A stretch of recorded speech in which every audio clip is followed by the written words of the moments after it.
안녕하세요. 오랜만에 인사드리겠습니다. 개나미입니다. 자, 정말로 오랜만인데요. 그동안에 제가 조금 이렇게 게으름도 있었고 나태함도 있었고 또 영상 올리는 게 참 쉽지만은 않은데 어, 오늘 제가 이렇게 영상을 올리게 된 것은 아주 귀한 또 책을 소개해 드리고자 이렇게 영상을 찍게 되었습니다. 이 책입니다. 찰스 하지의 장로교란 무엇인가 라는 책인데요. 제가 이전에도 조지 글래스피의 교회 정치에 관한 101가지 명제에 대한 그 책에 대한 리뷰를 작년에 올렸는데 거기에서 출판한 똑같은 출판사에서 출판한 두 번째 책입니다. 찰스 아지의 장로교란 무엇인가, 젠틀레인이라는 출판사에서 출판해 주셨는데요. 소책자입니다. 분량이 아주 적은 소책자인데 교회 정치, 특별히 장로교회의 그 교회 정치 체계에 대해서 아주 간략하게 이렇게 소개해 준 책입니다. 찰스 하지가 이렇게 활동했던 그 당시에 그런 시대적 배경은 우리가 이렇게 개혁 신학을 하고 있는 사람들이라고 한다면 잘 알 것입니다. 구 프린스턴이죠.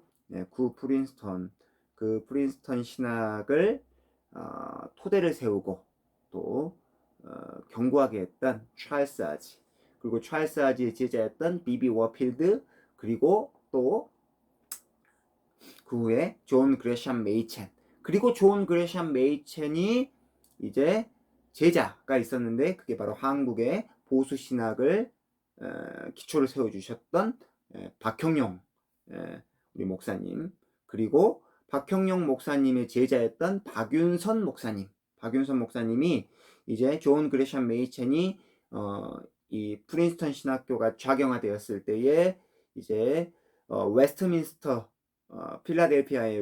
필라델피아에 있었던 웨스터민스터 이 신학교를 세우셨죠. 거기로 이제 유학을 가셔가지고 한국의 이 장로교 신학에 아주 기반을 다졌던 그런 우리 한국의 신학자입니다. 그래서 찰스 하지, 비비 워필드, 그 다음에 존 그레샴 메이첸, 박형용, 박윤선, 자, 이 구 프린스턴 신학의 어떤 이 계보가 한국에까지 영향을 미쳤기 때문에 이 찰스 하지가 가르쳐 주었던 장로교란 무엇인가라고 하는 이 책은요, 우리에게 굉장히 소중한 영적 자산이라고도 할 수 있습니다. 자, 그런데 이 책에서 찰스 하지는 교회 정치에 관해서 말할 때 세 가지를 말합니다. 교회의 권세, 교회와 직분자, 그리고 교회가 하나이다라는 것을 우리에게 알려주고 있습니다. 자, 교회의 권세는 어디로부터 주어지느냐? 그리고 교회의 직분자는 어떤 역할을 하고 있느냐? 그리고 교회란 바로 어떤 기능을 하느냐? 특별히 교회는 예수 그리스도를 머리로 하고 그의 유기체인 몸이 되어서 하나의 교회를 이룬다라고 하는 주장을 쭉 하고 있습니다. 자, 일단 이 책의 40페이지, 41페이지 굉장히 중요한데요. 40페이지부터 보겠습니다. 자, 교회의 권세, 첫 번째 챕터에서 교회의 권세에 대해서 말할 때 이제 결론을 이렇게 맺습니다. 찰스 하지는 40페이지의 마지막 단락입니다. 그러므로 장로교주의에서의 첫 번째 대원칙은 교회의 권세가 교회 전체에 속한다는 기초교리에 대한 재천명입니다. 교회가 어떤 권력자, 소수의 권력자, 또 사제들, 교황에 의해서 다스려지는 것이 아니고 교회의 권세가 교회 전체에 속해져 있다라고 하는 대전제를 말하고 있습니다. 그러면서 그 권세가 정당한 직분자들에 의해 행사된다는 교리입니다.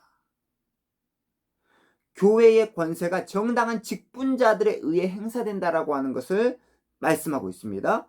그리고 그 대표가 되는 치리 장로의 직분은 편의주의적인 시안이 아니며 교회의 특성에서 유발되고 또한 그리스도의 권위에 기초한 장로교 시스템의 핵심 요소라는 것입니다. 자, 교회가 교황이나 소수의 사제들로 인해서 소수의 어떤 권력에 의해서 이렇게 그 권세가 행사되는 것이 아니고 교회 전체가 그 교회를 이렇게 교회의 권위에 있어서 그 권세를 행사한다라는 거죠. 그런데 그 권세를 행사할 때에 하나님께서 어떻게 행사하게 하셨느냐? 그에 합당한 직분자들을 세워서 직분자들에 의해 그 교회의 권세가 행사되게끔 했다라는 거죠. 그래서 자연스럽게 이제 두 번째 챕터에서는 교회의 직분자에 관련해서 이렇게 우리에게 알려주고 있는데 장로교주의에서 두 번째 대원칙이 있습니다. 그래서 그 두 번째 대원칙은 뭐냐? 말씀과 교리의 사역자된 장로들이 교회의 최상위에 있는 영구적인 직분자라고 하는 것이죠. 그러면서 사도들이 이제 영구적인 직분자가 아니고 그 사도들의 계승을 말하는 사도들의 그 역할을 바로 이 교황이나 또 사제가 계승했다라고 말하는 로마 카톨릭주의자들의 그 잘못된 직분론을 타개하고 있습니다. 자, 그래서 두 번째 대원칙, 말씀과 교리의 사역자된 장로들이 교회의 최상위에 있는 영구적인 직분자들이다 라고 하면서 사도들의 어떤 그런 역할들이 끝이 났고 우리가 교회 직분자들을 말할 때 이 말씀의 사역자들 그리고 이 말씀의 사역자들이 바로 교회의 최상위의 영구적인 직분자들이다라고 하는 것을 재천명하고 있는 것입니다. 자, 그리고 세 번째입니다. 세 번째, 그 교회가 그러면 어떤 교회냐라고 말할 때 세 번째는 뭐를 말하고 있느냐? 하나의 교회라는 것을 말하고 있어요. 하나의 교회. 자, 그래서 이 하나의 교회라는 것은 바로 성경적인 근거로 인해서 가능하다라는 것입니다. 에베소서 4장 5절에 주도 하나, 믿음도 하나, 세례도 하나다라고 말했던 것처럼 교회는 하나의 교회로 구성되어 있다라는 거죠. 그래서 교회의 구성원은 보편교회의 구성원이고 성경적 원칙에 따라서 출교된 자들은 사단에게 내어준 바 된 바 되었기 때문에 똑같이 교회 연합에서 제외된다. 그래서 특정 교회의 조치는 전체 교회의 조치가 된다라고 찰스 아지는 이야기를 하고 있습니다. 자, 그래서 이 교회를 말할 때 하나의 교회다라고 하는 것은 우리가 너무나도 잘 알고 있죠. 왜? 예수 그리스도가 교회의 머리이시고 그 머리 대신 예수 그리스도께 붙어 있는 그 몸의 각 지체가 우리 각 구성원, 교회의 지체이기 때문에 그렇다라는 것입니다. 자, 그래서 이제 찰스 아지는 결론부에서 이렇게 얘기하고 있습니다. 아까 말했던 그 세 가지. 자, 교회의 권세는 누구한테 있느냐? 그리고 교회의 직분자는 어떤 역할을 하느냐? 그리고 마지막 교회는 어떤 곳이냐? 라고 했을 때 그 세 가지 대원칙을 마지막 결론에서 이렇게 말해주고 있습니다. 자, 교인들이 교회 정부 안에서 실질적인 부분을 감당한다고 우리가 가르치는 이유는 성령께서 하나님의 사람들 안에 거하시고 그들에게 능력을 주시며 다스리는 권리까지 부여하시기 때문입니다. 자, 교인들이 교회 안에서 실제적인 부분을 감당한다고 가르치는 이유. 그러니까 교회의 권세가 교회 전체에게 있다라고 하는 그런 가르침은 뭐 때문이냐? 성령께서 하나님의 사람들 안에 거하시고 그들에게 능력을 주시고 은사를 주시고 그리고 다스리는 권리까지 부여하시기 때문에 교회의 권세가 소수의 어떤 지도자들에게 있는 것이 아니고 교회 전체에 있다라고 말을 하고 있는 것입니다. 이게 첫 번째 원칙입니다. 두 번째 원칙. 그렇다고 한다면 그 교회의 권세를 하나님께서 누구를 세워서 다스리게 하셨냐라는 거죠. 교회 전체에게 있지만 하나님께서는 직분자를 세워서 특별히 영구적인 직분자 장로들을 세워서 바로 교회를 세워주셨다라고 하는 것입니다. 그래서 이렇게 말합니다. 장로들이 교회의 영구적인 직분자들이라고 우리가 가르치는 이유는 장로들보다 상위에 있는 사도들과 선지자들의 은사가 멈추었기 때문입니다. 사도들과 선지자들의 어떤 은사가 멈추었기 때문에 하나님께서는 교회의 영구적인 직분자들, 특별히 장로들을 세워서 가르치게 하셨다는 것이죠. 이 장로라고 했을 때 이 장로는요, 가르치는 장로와 치리하는 장로로 또 구분될 수 있습니다. 예.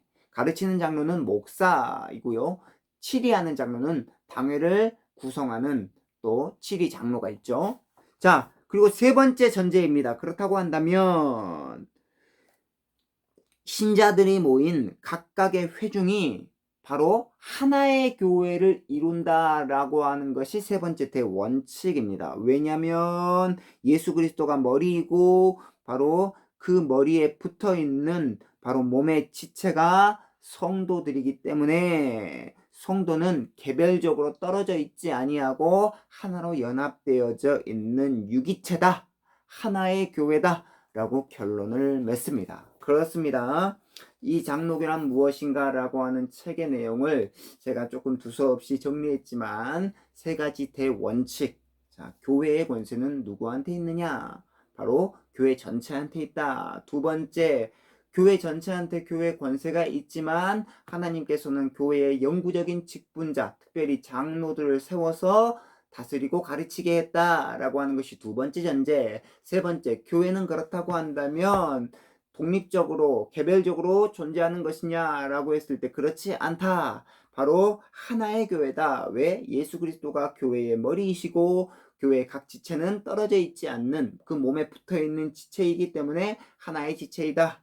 또 하나의 교회이다. 라고 가르치는 것이죠. 자, 사랑하는 구독자 여러분, 제가 이렇게 길게 조금 설명한 것 같습니다. 그렇지만 이 책의 짧은 분량임에도 불구하고 우리가 장로교인으로서 장로교회가 어떤 교회를 지향하고 또 장로교회가 어떤 교회인지에 대해서 알고자 한다라고 한다면 이 책 강력히 추천을 드립니다. 특별히 장로교회 신자들에게 일독을 권하니까 모든 장로교회 신자들에게 이 책을 추천을 드리니까요. 꼭 한번 읽어보시고, 자, 이 책을 통해서 유익을 얻으시기 바랍니다. 뭐, 예스24나 알라딘에 이 책이 이제 주문 제작한 책이기 때문에 보통 일주일이 걸리거든요. 그런데 알라딘에서는 아직 1년 6개월이 발간된 지 1년 6개월이 지나지 않았기 때문에 또 9,000원입니다. 한 권의 무료 배송이기 때문에 조금 인내를 가지시고 또 한 권 구비해 놓으시면 정말 신앙에 유익 이 있을 줄로 알고 추천을 드리오니 꼭 한번 읽어보시기 바랍니다. 자, 여기까지 영상은 마치겠고요. 자, 좋아요와 구독은 저에게 큰 힘이 됩니다. 자, 감사합니다.